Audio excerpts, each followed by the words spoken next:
I get more excited as time has gone on to just think about all the beneficial insects that are out here that need a protected environment, that need all these different prairie plants. There's a lot of bees and insects, and there's a lot more variety of, I think there's 29 different species of bees that are out here on my prairie, which, I know there's other people have found more in their prairie, so it's like more diversity is better with that stuff. But they need certain stems in plants to make a home in. They need certain flowers to be growing, so that they can get the right pollens and do well. So I'm trying to promote people just thinking in terms of having habitat out there, looking for that opportunity where you've got a corner of a field that's a little hard to farm, that maybe that's a good place to add some pollinator habitat. Might make your farm more profitable to take a couple acres out of production.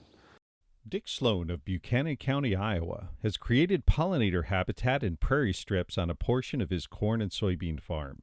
He says he gets a lot of pleasure out of seeing the wildflowers and all the species of insects, birds, and mammals that use it. And he appreciates the beneficial insects that start in the plots and work their way into his corn and beans. I walk out into my fields and there's always there's spiders running on the ground in the spring. There's spiders crawling on the corn plants this time of year.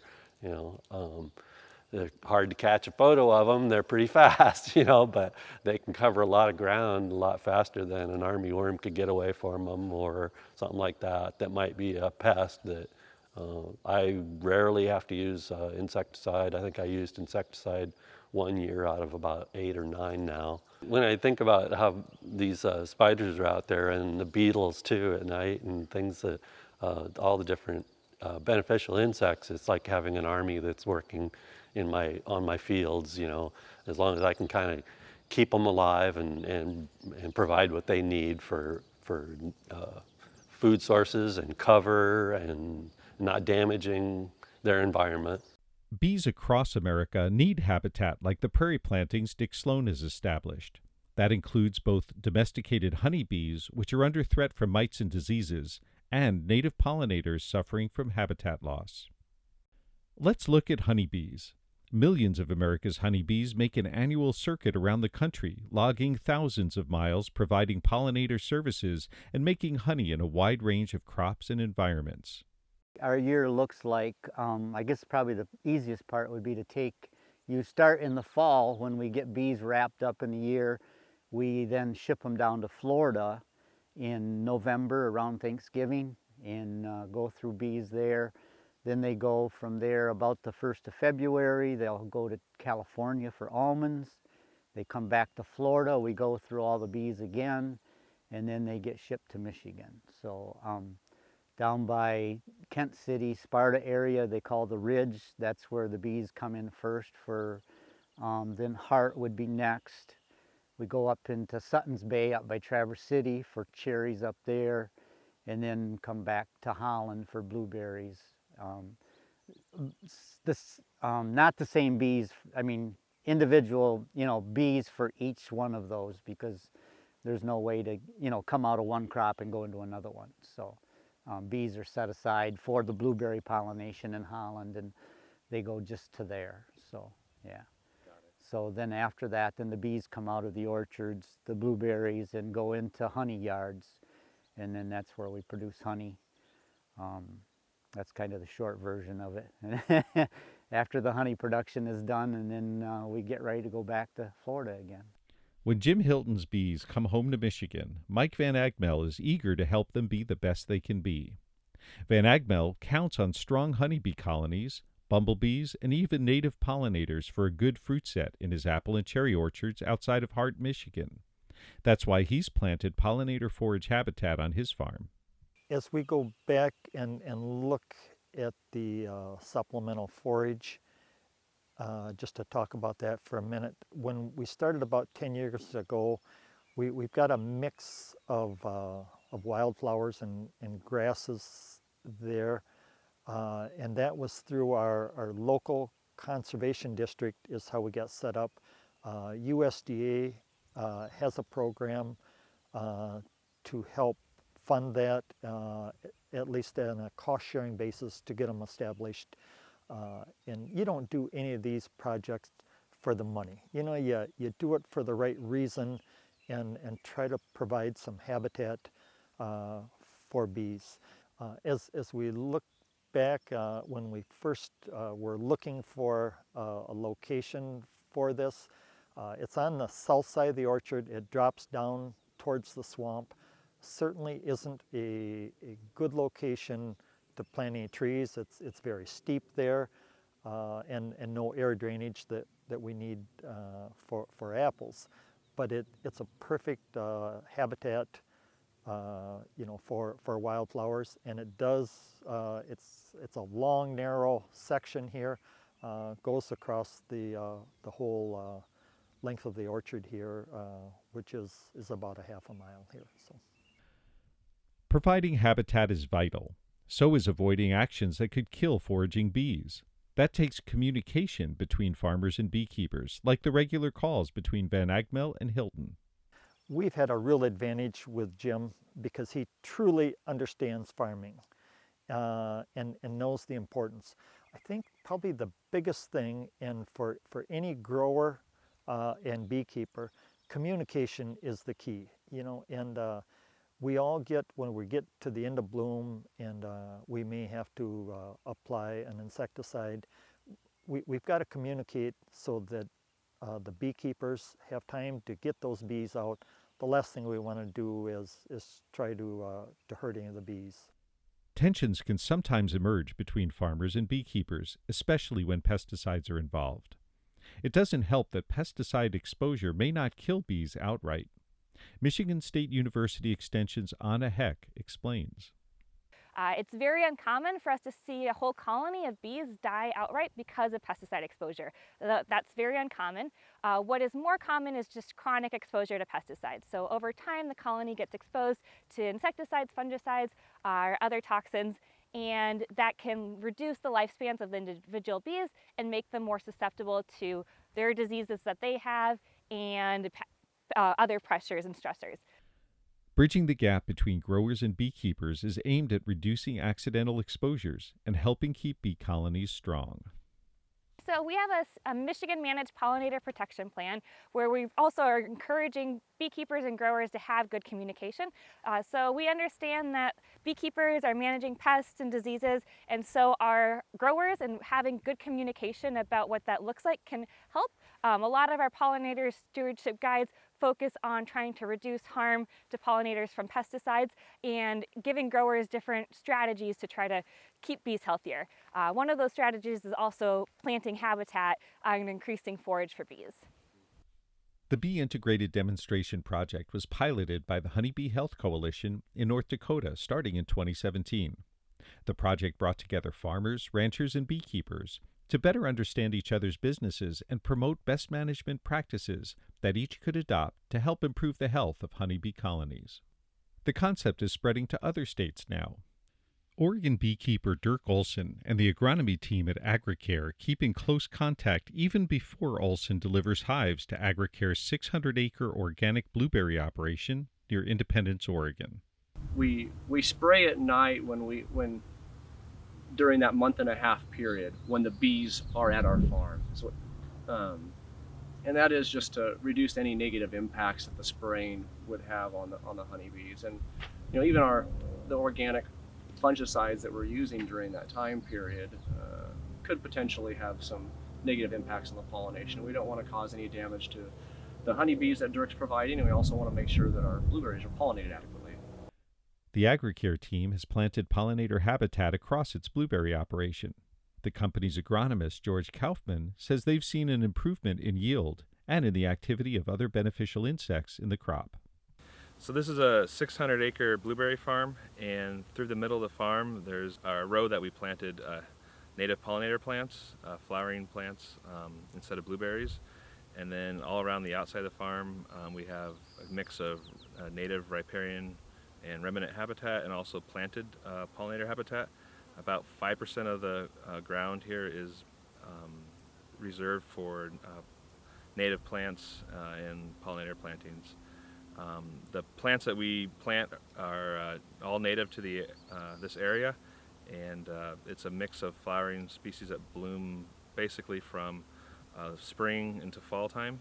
We try to have something blooming all throughout the growing season to help support the insects all throughout the season, and we do that basically without having to irrigate at once they're a past establishment. And we've seen an increase in insect predation, pest predation. We've also seen a benefit to our pollination during blueberry bloom. We've seen more insects out there pollinating and better pollination. So there's a real benefit to our plants to be able to support the insect populations around the farm, and it's more than paid by taking out some blueberries and replacing them with pollinator plants. It's no surprise that healthy honeybee colonies boost bee-pollinated crops like blueberries or apples. But a study in Brazil found a yield boost in soybeans of 6 to 18% when bees were allowed to visit the crop. Researchers in Canada and Australia have also found yield improvements in soybeans. And Iowa State University researchers have found soybean pollen on a number of native pollinators, which indicate that those bees and flies are working the crop. So providing habitat for pollinators even in corn and soybean growing areas could turn out to be more than just a great environmental bonus. It may end up being a worthwhile investment, too. That brings us back to prairie strips, like the ones Dick Sloan planted in Iowa. Iowa State University entomologist Steve Bradbury points out the long list of benefits they provide.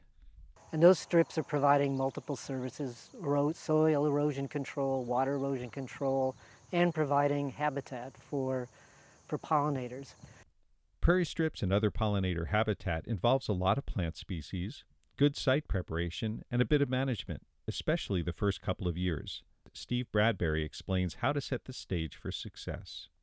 Farmers across the country have their advisors, and typically they're crop consultants, agronomists, and those folks are great, and they're providing great advice on agronomic practices to maximize yield and profitability.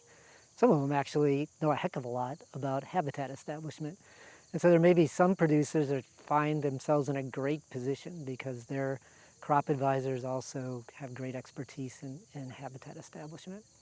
But that doesn't always play out all the time, and it's not a knock, can't be a master of everything, right? And so this is where the community comes into play.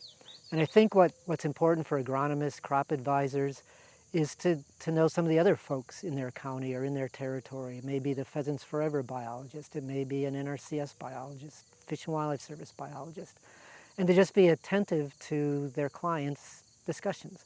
And maybe there's some folks like Bill who are going, hey, I've got a friend over there who's a beekeeper, and I've got this part of my property that either isn't in production or we've been discussing it's not making me any money. Maybe it's time to just knock it off, but get some habitat in place.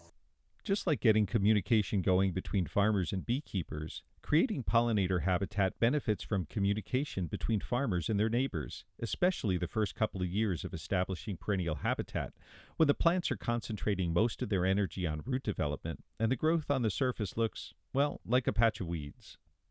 The first year or two can look kind of ratty, and we've had, some scenarios where the people go, boy, my neighbors are really on me.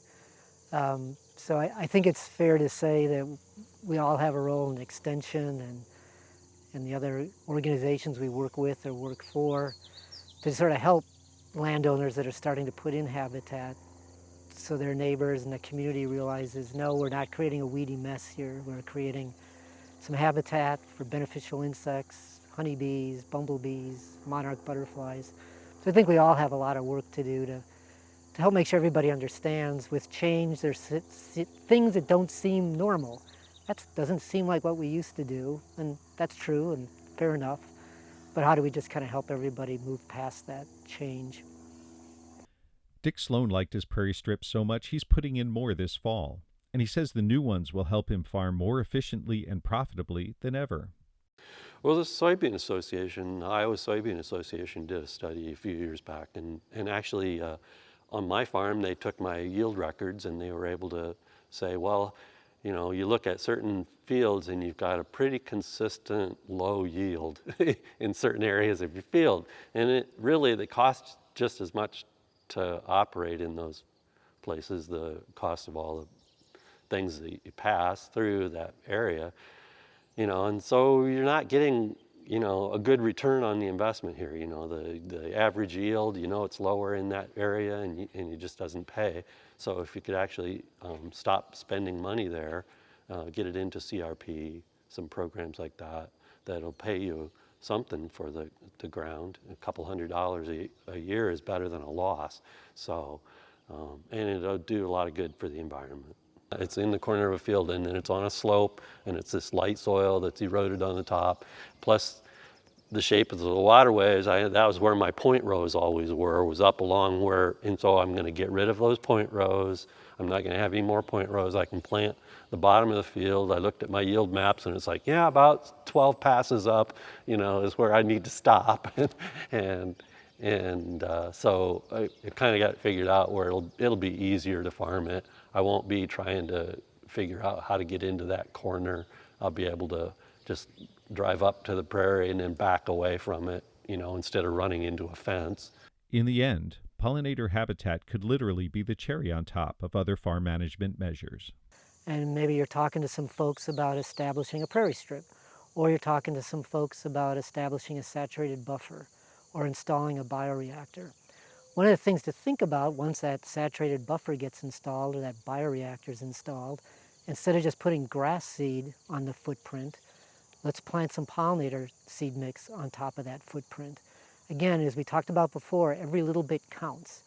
And all those bioreactors that'll be going into the state of Iowa, all those miles of saturated buffers that'll going into the state of Iowa, there's no reason there can't be pollinator habitat on top of that. And the seed cost, once you've established the bioreactor or the buffer, is trivial. So even though the pollinator seed mix costs a bit more than grass seed mix, it's lost in the sauce. And so another example where producers can stack environmental goods and services on the same footprint.